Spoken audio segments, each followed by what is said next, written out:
Okay, let's get into some underreactions, things that are not being talked about enough. That's what we do. Storylines that aren't getting enough attention ahead of Championship Sunday. You guys can hit me up at Up and Adam Show. You guys all know who the mystery guest is. Do not tweet it at Gronk. Everyone thought Gronk doesn't run his own Twitter. He does. He sees it all, so please do not tell him. We're going to start this morning with the Ravens. We're going to start on the AFC side of things. Over the last 3 years, it seems like every single season in Baltimore has come down to injuries. That has been the story. It's, what's going on with the staff here? Are we keeping these guys healthy? Was it just bad luck? Like, do we need to, get some sage up in there? What do we need to do? I think we're underreacting to the fact that injuries have not become the story for these Ravens. Just a note, because it's not the injuries evading the Ravens for 1 year. There are injuries, tons of them. Look at this. Only 7 starters have gone this entire year without getting hurt. Just 7. 80% of the O-lines missed multiple games. Stars like Mark Andrews. The sky was going to fall once he left. Marlon Humphrey.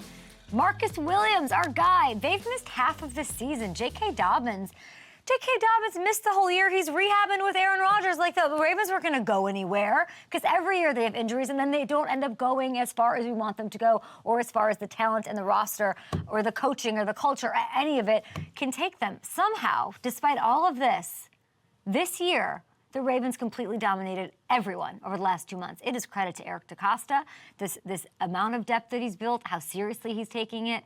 Harbaugh and the staff for adapting, evolving, players stepping in when they've needed to. And I'll add this, and it's a scary thought, but if the Ravens do get Mark Andrews back, and if they get Marlon Humphrey back this weekend, this is going to be the healthiest that they've been since Thanksgiving.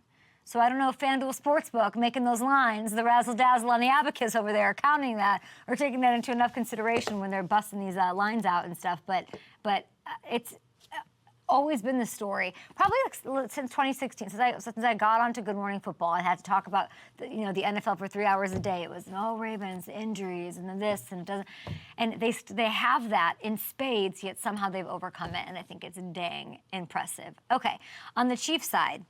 It's like these quarterbacks, but they're great. We get it. Mahomes, Lamar, there's not much to ask or talk about. And I've talked a lot about how Mahomes is playing, how dominant the defense has been. But I think we're underreacting to Isiah Pacheco and how he's been for this team. And I talked to Clyde Edwards-Helaire about him, and we're going to bring you guys that interview. He calls him Pac. I didn't know that. I was like, who are you even talking about? But they love each other, and there's and he's so angry, and it's amazing. But he's just given this Chiefs balance that they haven't had in the Mahomes era, at least not consistently, right? And that's coming to play big time when these playoff games are in these freezing cold elements where helmets are falling apart, okay, and cracking off. Pacheco's racked up 199 total yards, 2 scores over Kansas City, 2 playoff wins, including this game-winning score at Buffalo. And let me put in perspective for you guys how good this man has been. I need to meet this man. I've never even talked to Isiah Pacheco. It's his 2nd career season, and this is for an organization that's played in a lot of playoff games, and they've had some legendary running backs. Isiah Pacheco is 4 yards away from passing Hall of Famer, the ever-so-handsome Marcus Allen, to become the Chiefs' all-time rushing leader in the postseason. Not bad for a 7th-round pick.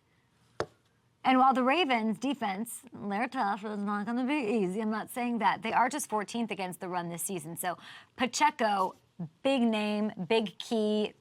They pull off, I guess the upset. That's so weird to say. It's Isiah Pacheco doing his thing out there for this Chiefs squad. Okay, let's go to the NFC. I love Underreaction Wednesday. If you guys have any, hit me up. Pacheco runs like he's high-stepping in sand. Yeah, listen, he's an angry dude. He's going to run a hole through the Ravens' offensive line, says Scott Herrick. Kay is my wife, says Kelly Medina. Kelly, thank you. Appreciate that. Let's do it. I'm energetic with hand gestures today. I got here 5 minutes early, so I've had coffee before the show, not during the show, so that's what this is a product of. Okay, let's flip over to the NFC side. Hamilton and I were talking, we're chopping it up, where do we want to go with this? What should we talk about on this Niner side of things? And both of us and there were a lot to talk about. We landed on Dre Greenlaw because we're underreacting to what I do think will be looked back at as a legendary performance for the Niners this past weekend, especially if they go on to win the Super Bowl. And it wasn't just that he led the team with 8 tackles or the 2 interceptions, including this game-stealing diving grab. Let's relive this, Packers fans. See, Eric, this is what I do to you when you celebrate a guy getting fired. Look at that dive and grab. He seals the game. Okay, that's super impressive, but it's not this that's the most impressive. It's that he did it after an Achilles injury. Had his status in doubt all week.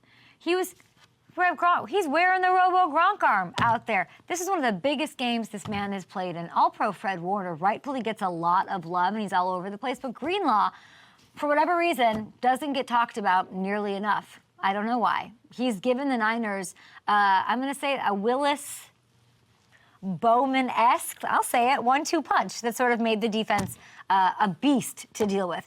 And Shanahan might have been, creasing his flat brim when Dre didn't go down after the last pick. I get it. At least they were, able to laugh about it after the game, which I loved. Here's Dre when he was asked if he heard everybody telling him, get down, go down.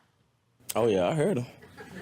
But Fred told me I was supposed to get a pick six. So, it was kind of his fault because he told me, he was like, man, you getting a pick six. So I was trying to get one every time I got that ball. But, yeah, I know I need to go down. I know, I need to go down. Well, he didn't get the pick six. I looked it up. He does have one in his career. Would you care to guess who he has that pick six against? Jared Goff, baby. Week 1, 2021.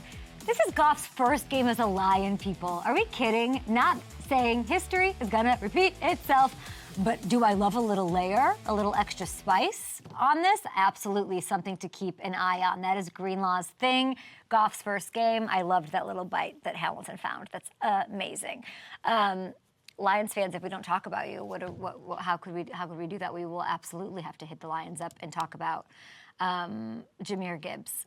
I feel like he had a lot of hype, a lot of love, and he's meeting it and surpassing it, and he might be the reason they go to the Super Bowl and win it. We are underreacting to, it says his explosiveness. He's like electric AF, okay? On Sunday, he becomes the youngest player to score a game-winning touchdown right here in the fourth quarter or overtime of a playoff game with this beauty against the Buccaneers. And it's beyond what he's doing for his age, people. He's having a playoff run that's put him in pretty incredible company. We love context on this show. And here you have it. Right now, Jahmyr's averaging 7.3 yards per touch while helping the Lions to these 2 wins. That's the 4th best mark we've seen from a running back in a single playoff ever.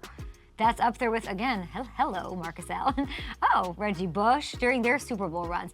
He's been such a big part of this offense in the run game, as a receiver, as energy, as effervescence, enthusiasm, youth. I think that adds to it too. Recklessness, all of that.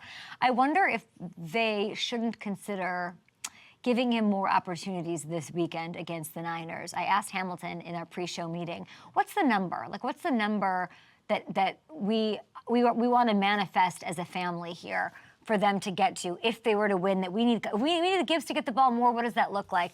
And he just told me the Lions are 6-1 this year when Gibbs has at least 90 yards from scrimmage. That is what I'm looking for. Let's get to that magic number through the air, on the ground. He can do them both electrically. So